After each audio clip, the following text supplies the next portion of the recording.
Tonight, Christina Carswell hosts an all-new episode of The Lounge.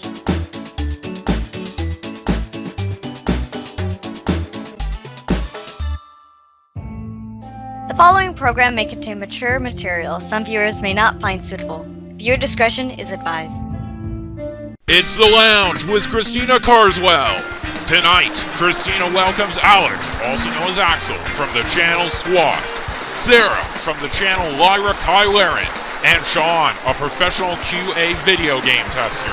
And now, here's your host, Christina Carswell.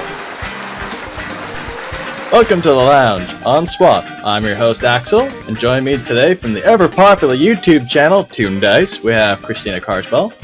Yo and ho the ho. YouTube channel Lyra Kylerin. Yay! We have Sarah, and the gaming enthusiast Sean. Goddamn Goombas! And today, as you noticed, I've completely taken over the show. Yeah, take that, Sean. I had to beat him with a stick and stick him in the closet. Usurper! So today, I'd like to talk about how games affect us, and how, although we've discussed this before, more specifically, what determines if a game is going to be fun for us or not. Often, if a game isn't fun, either we're a glutton for punishment and we continue playing it regardless, or other times there's just games where we just say, screw that, I'm not going to go back to this. So, I'm going to start with you, Sarah. Yes. Have you had any sort of recent events or situations in some of the games that you played where it's just like, this is completely unfair, or I felt kind of tired after playing that, or that kind of stuff? Call of Duty. This is actually not really recent. This is probably about a year ago, or maybe a year and a half ago. I attempted to play Call of Duty as just sort of a thing to play with my sister, because she's big into Call of Duty, and I was like, I'll join you. And I'm used to playing Halo before that, so I'm used to everything there is just slightly different, but it's different enough that moving from one game to the other isn't necessarily a one-to-one thing. You have to adjust, and I couldn't make that adjustment, and I got so frustrated of just constantly dying and getting no kills that I went to my loadout, equipped a sticky grenade, and then in game, after I'd get killed so many times without getting kills, I'd just start suiciding myself. Just toss the sticky grenade at my feet and blow myself up. Toss the sticky grenade at my feet and blow myself up. I play that game too. It's how many kills can I get on myself? Pretty much. I tend to call it y'all bitches ain't killing me. I decide when I die. Yeah. Or total tactical collapse. Yeah. Yes, Pretty never heard much, before, yeah. but I'm going to coin that. It's pretty much.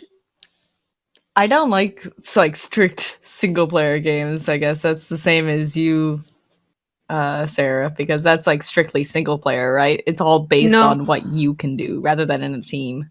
Yeah, that's why I draw more towards like MMOs, because a lot of the time you're working with other players. Granted, I've recently gotten into the PvP aspect of Final Fantasy XIV, which has kind of gotten me into that same headspace with as Call of Duty did. Well, it's not necessarily like an aspect of PvE versus PvP, because back in Halo, I'd never had that issue. I was really good at Halo. I'd often my KD spread was 2-1 when I stopped playing Halo. It's just more what makes a game not fun for me is if I'm not able to adjust, or if I'm not able to play with people who can teach me what I'm doing wrong. Because in Halo, I had friends that I played with. Yeah, in Halo, I had friends that I played with who sort of pointed out, okay, you're doing pointed out different ways to try So I wasn't in this whole deadlock of what am I doing wrong? Whereas in Call of Duty, even though I was playing with Maya, I was. And because I couldn't get over that hump because she was too busy trying to focus on her playthrough, and she couldn't teach me at the same time, and I didn't have the patience to go in by myself and have her sort of guide me, because then she wasn't really involved, and she was off on the computer or whatever. But in Halo and in Final Fantasy 14, I have that where, oh hey, you're doing this wrong, how about try this? And so it allows me to get past that learning curve kind of deal. So that's sort of the deal breaker for me, is if I can't get past the learning curve or not. Yeah, so if you feel like you're actually starting to feel like you're getting better. Yeah, exactly. Sense of accomplishment. Exactly. Yeah. How about yourself there, Chi? Have you had any kind of in the same boat? Yeah. Well, how about we flip it on the other side of the coin? Yeah. Well, recent or not, but like if we flip it on the other side of the coin, what are some positive experiences that you've had, and what built up to that positive experience? Well, like I played Halo quite a bit, but like I liked the team aspect more, because even if I was bad, I could be a distraction for the people that were good. Yeah. So I guess that's something where it's like team building stuff is what I like, because like we just started playing Overwatch, right? So got into the beta and shit like that, and I'm not that great. Like I played Widowmaker, I couldn't get a headshot to save my goddamn life, but as a tank, oh boy, I can like live fucking forever, and I can be like, okay, I'll absorb all the damage so that other people can get the kills, and sometimes get the kills myself. Yeah. But I don't know, I'm a team player, so like solo games that are competitive, I just don't do well in. That's always how I've been. That's just how I work. Yeah.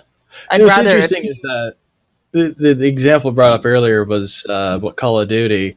That's not really a single player game. I thought that was a team based game. But it feels like a single player game, doesn't it? They're all for all standalones, where it's like there's 20 people in a match, but you're alone. Yeah. You have a separate score from everyone else. It's like a free for all kind of. But there are also capture objectives and stuff like that. Yeah. Mm-hmm. There are teams, but rarely are they actually in communication with each other. And most of the time, if you're not good at the game, you'll just get harassed by your own team. Oh, you suck, blah, blah, blah, kind of thing. And they won't offer any sort of help. If you're on a team and you're the weak link, you're the one feeding the kills to the other team, and then you become a hindrance. Yeah. And I do not like that kind of community. Yeah. What's interesting in that respect too is that you start getting that sense. Now, correct me if I'm wrong. Right, you feel like you're the weak link, so people start to hand on you. Doesn't that kind of also affect your performance to some degree as well? Oh yeah, people go on tilt all the goddamn time. Yeah. Yeah. Yeah, especially in MOBAs, people go on tilt a lot, and they'll either AFK or they'll feed or they'll just rage out completely, and it affects the gameplay, because if they AFK, then they're not on the map, so they're not giving map presence, which is a huge deterrence for the team that you're on and a huge advantage for the team you're fighting against. So, especially in MOBAs, I think it's a big deal. Mm-hmm. Let's see, so far we've covered first-person shooters and MOBAs. Hey. See, I'm sure the audience will yell at me going, oh, what about this subject? Sean! Cover me! Ah! Fucking Mario! There we go. Seriously, like, what's up with that, man? Like, I don't know. It's, what pisses me off is when, or just like games that lose my attention are rage games, but not like rage games that are like, oh, well, they're intentionally made to make you rage. It's like the ones that are touted for their quote unquote difficulty when they're nothing but just trial and error. Like it's just fucking Oh, like Dark Souls. Dark Souls, I hate, yeah. Oh my I god. hate Dark Souls. I love Bloodborne because I love the aesthetic of it, but the Dark Souls series, I actually don't have that much of an issue with because it's just keeping your cool and reacting to it. What I hate is Five Nights at Freddy's.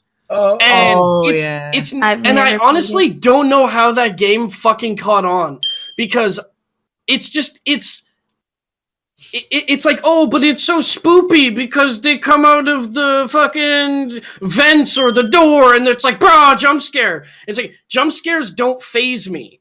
Like, I grew up playing Doom. I'm used to shit jumping out at me and I'm like, okay, cool, it's dead now. Like, maybe that's why it kind of caught on, though. It was more the fact that that's what people were looking for. You know, while it might not affect you because you built in a tolerance to it, other people. If you take out the jump scares, there is literally nothing in the game but a time management simulator. That's all it is. Yay. Is you have a time limit on how much you can have the doors open. You have a time limit on even looking in like Five Nights at Freddy's 2 when you have to fucking wind the music box. You have to wind the music box every 30 seconds. You have to check certain cameras every X number of seconds. You have to do shit in an exact order, and if you don't, you get jump scared. So it's not even a jump scare. Is it a time management simulator or an OCD simulator?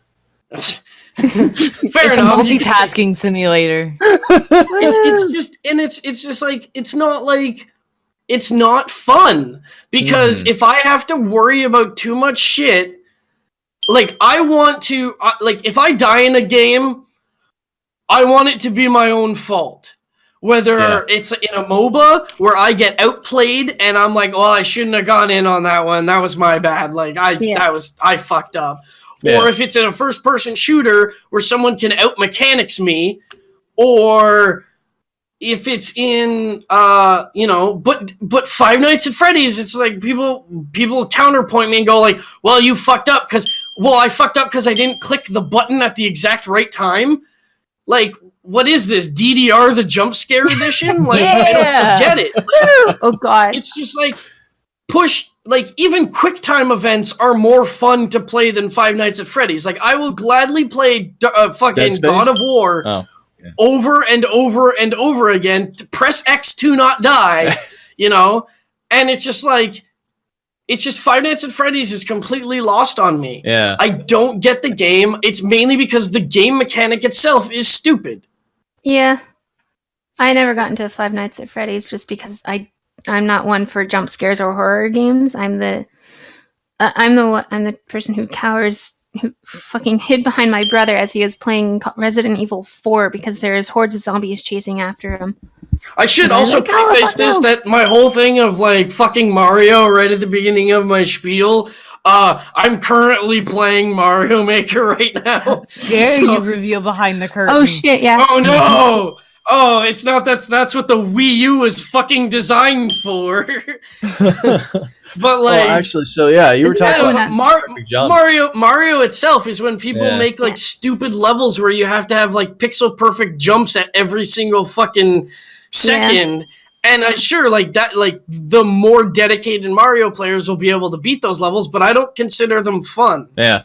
And I can beat them. I'm not saying I can't beat them. I'm saying it's just not fun. Yeah, and then there are people who like literally make levels that are specifically to troll you. Like I have a friend who he designed a Mario Maker level that essentially plays itself up until the end when you have to do some I think you have like right at the end you have to jump, but it's this long sequence of the game just fulfilling itself out. So it's literally designed to make you just relax and chill out and then fuck up at the end because you're like, oh shit. And I'm not sure exactly what it does that screws you over, but he designed it specifically to troll people who play his level. I'm just like, dude, you're evil. Okay. Let's see. I think a couple of things I've run into, which I thought were kind of interesting, is now this ties back to skill, and of course learning how to play the game. Right.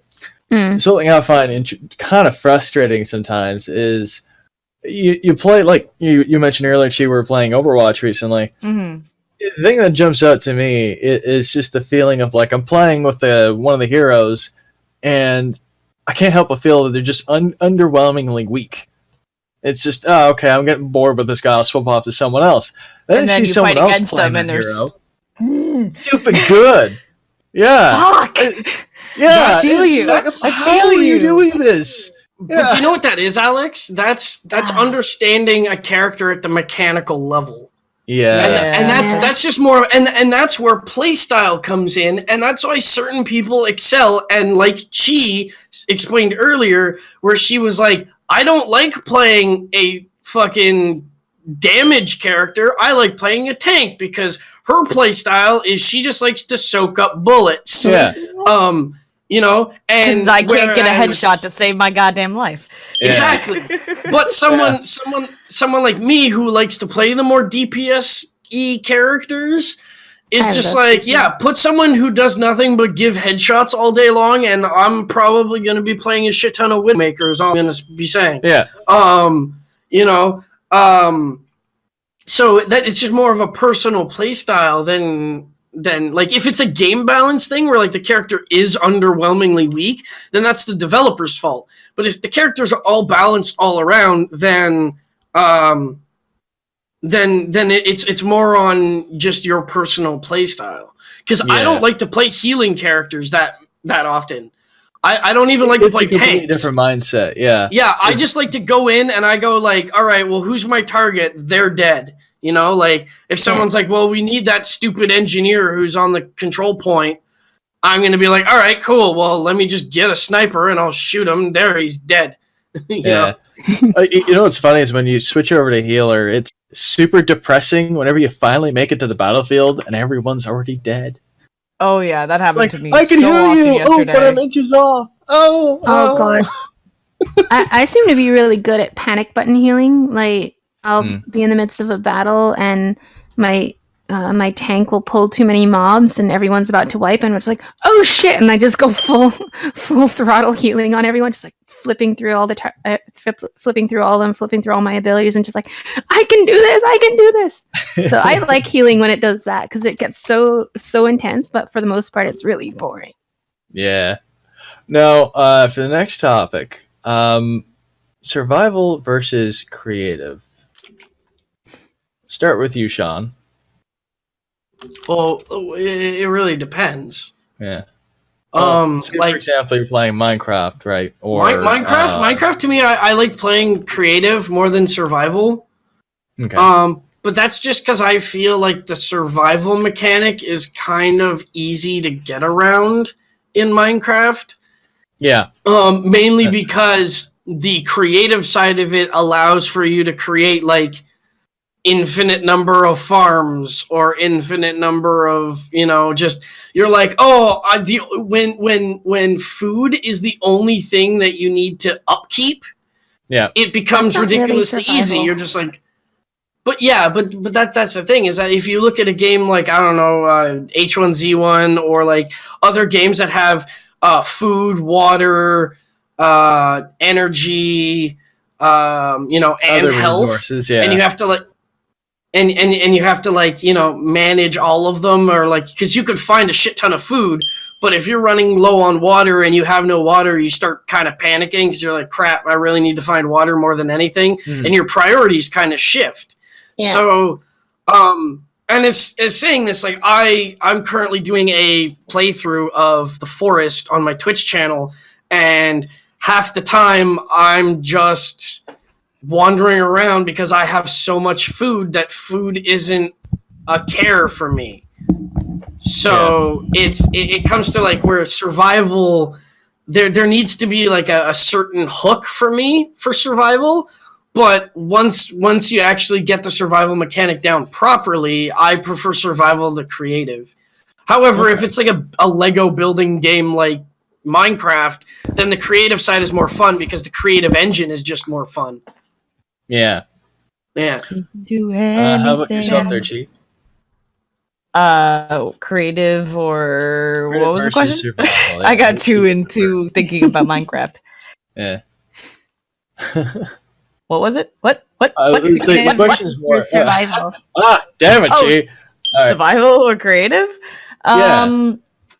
Like a game like Minecraft, definitely creative because like Sean said, it's like you could literally do whatever the fuck you want, and like survival isn't really that big. But you think of like Savage Lands and like the forest, it's like a lot of that is really big on the survival aspect rather than the creative, because like things are very scarce and like you can't get things because there's like monsters in the way, so it becomes like a test of strength, really. Yeah. Yeah. Yeah. Sorry. Let me just sort of squeeze this one in there real quick. Yeah. What are your thoughts on the consequences? Like, what do you typically feel if you end up kind of getting screwed over or like you got killed off? Like, if I don't know if you've ever played Rust before. No, but I've seen enough of it being played. Okay. So, you know, in those other types of games, usually you're going to get killed by another player. And PvP although survival. Rust is a little forgiving. Like PvP survival is a whole different bag too. Oh yeah. It is, yeah. If you're talking about PvE, where you just survival is more based on where you go and how you want to explore. PvP introduces the element of people are dicks. Or you're a walking chest. Yeah, like that's the thing is that those types of games like Rust, and I mean, I like the shift in the landscape of gaming right now where like I'm absolutely in love with the culling. And yes, I understand it's just, fucking Hunger Games the simulator, but it's that to me is pure PvP survival. It's literally just drop in, kill everybody else, you have to be the last one standing. You have survived. Yeah, because like Rust gets annoying because Rust just people come up to you and you're like, I've spawned. I guess I need to start collecting resources. And some guy comes out with a gun and shoots you immediately.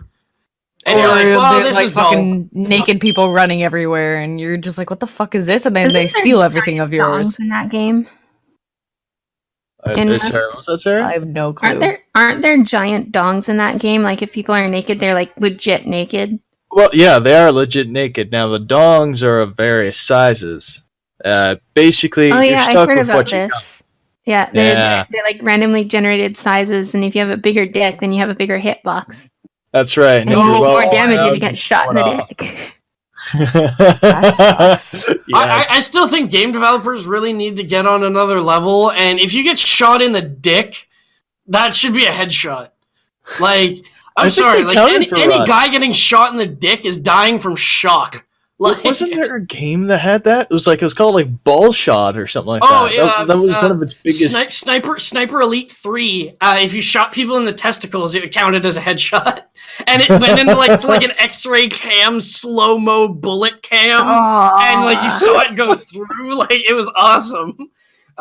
Funny enough, another shameless plug for myself is Keegan and I are actually considering doing a nut shot percent run of Sniper Elite 3 for our YouTube channel.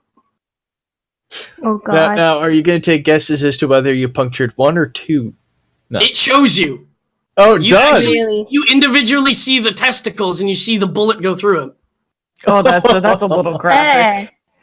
Yeah, but this is the same game as when you get a headshot, it does an x-ray of their skull and you see the brain matter come out. Oh boy. Oh, wow. It's also the same game where you shoot fake Hitler. Fake Hitler. Well, in one of the missions in the game... No. In one of the missions, you infiltrate a Nazi camp in Egypt and you have to shoot Hitler. But, spoiler alert, what the players don't know is that it's actually just like a lookalike Hitler who is like basically paid to be Hitler and act like Hitler, but he's not actually Hitler. Yeah, typical Fool you. leader approach. The good old switcheroo. All right, now I'm going to switch to you, Sarah, since I've been saving you for last. What are your thoughts on this? Like, specifically, what are your preferences for survival games where they also offer creative? If my playthrough of Minecraft is any indication, I seem to be drawn more to the creative aspect because I get if I learn that I can build whatever the hell I want, I'm going to try and build it. And I'm the type of person who gets really impatient when I'm trying to do something and I'm not able to do it for whatever reason. Yeah. Whether it's mechanically or like survival. In Minecraft, if I wanted to build this giant castle, if I did that in Minecraft survival, it would take me hours upon hours upon hours. It would take me multiple times longer than it would in creative. And I'm just like, so I would always go to creative because it's just like, I have the idea in my head now. I want to get it, a good portion of it done now so I don't forget it. And I can do it all right away. Whereas in survival, it takes several hours just to complete one section. And then I'll come back to it a few days later and be like, I completely forgot what I was trying to do. I don't remember. I know it was a castle, but I don't remember what the layout is anymore. And that really frustrates me. Yeah. That's what I use Paint for. MS Paint? Just build it layer by layer in Paint. And then I'll never forget. Oh yeah, that's true. I never actually did that. What I did at one point was I was trying to build the Enterprise, or at least I had an idea to build the Enterprise. So I went into my 3D program back when my computer could still do that shit, and I created and I would actually blueprinted it out, all the blocks of where they needed to be, how many, what type they were in the full thing. And God, that took me so long. And it took me so long to do it in Cinema 4D. I'm just like, I don't care anymore. Yeah. So I'll step in here to sort of share off, I guess, my own experience with this. Yes. Personally, I enjoy the survival aspects. Like if we look at Minecraft, like we've done for everyone else here, I personally enjoy the survival, not for the I gotta stuff my face with food thing, but more of, I'd say your first and second day, you kind of have that initial rush of, oh, we got to get something set up before the monsters come. Although they're not a big deal, Minecraft, it's still, you still get that sense. So you set up the panic building. Yeah. After that, you can get creative with your structures, although it will take time. Your structures will take on the materials of your environment, so it makes sense. Right? When you're looking at a house, you're like, oh, that's made out of pine because the forest around this was pine. It was the first accessible material that you could get to. Often when I'm playing in creative, my biggest problem is that I go for all of the exotic material to play around with. But when you really look at your final masterpiece, you look around, you're like, yeah, I don't know why this is made of this. None of these materials are from this area. So that's my big problem. Now, looking at the PvP side of survival, often a big problem I've had there is, you make so much progress, and this is what was brought up earlier, is just a sense of a loss of a sense of accomplishment, because you get so far, and often a lot of games like Rust, Hurtwork, a few other examples, Griefers, you just drop right back to square one. Yeah, I actually. Oh, sorry. Go ahead. That's. Oh yeah. Sure. Go. Okay. That's one of the other things that bugs me about survival. Even in PvE survival, like in Minecraft, like the creepers, I'd have a section of something done, and then a creeper will come and blow my shit up, and I'm like, oh shit, and I have to start, not necessarily from scratch, but I have to repair the damage, and depending on what exactly got blown up, like if it was my supplies and all that shit, like my chests and all that went and gone away, that screws me over for another few hours of build time. Whereas in creative, I can just, the creeper blew up, or actually creepers won't even blow up, and if they do, it's just a quick fix of. Yeah. Well, I'm kind of on the opposite of that, because I like the creative in survival mode. because there's a sense of accomplishment, because like against all odds, against monsters, against this, against that, I was able to create something magnificent. It's like a test of time, basically. It's like I took all the time to go and scavenge for all these things and protect it through the creepers and the zombies and not die, basically. So it's like I was super creative in survival kind of deal. Yeah. I don't know. And survive. I feel more accomplished that way. Because in creative, it's way too fucking easy. It's like, oh, I built this thing. Took me like 20 minutes.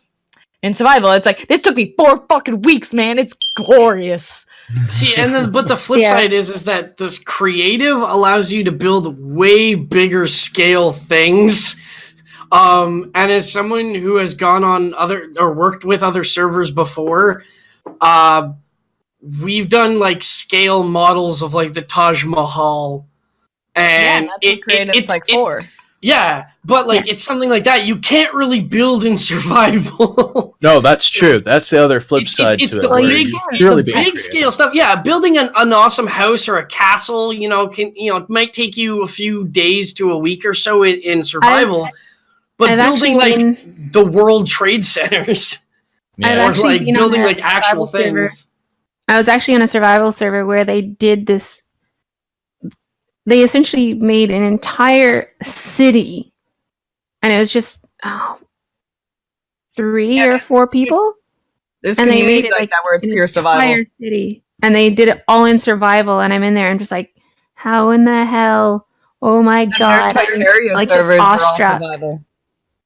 Yeah, a couple things to take note of those. On some of these servers, you'll click in. I count it. It's really funny when Chammy and I start a survival server. We'll start off, all the rules are just vanilla, everything's normal. You can count the number of days before one of us rages and then starts turning off like we turn on inventory, keep inventory on death. It's just there's only a certain amount of time before we go, fuck it, I give up.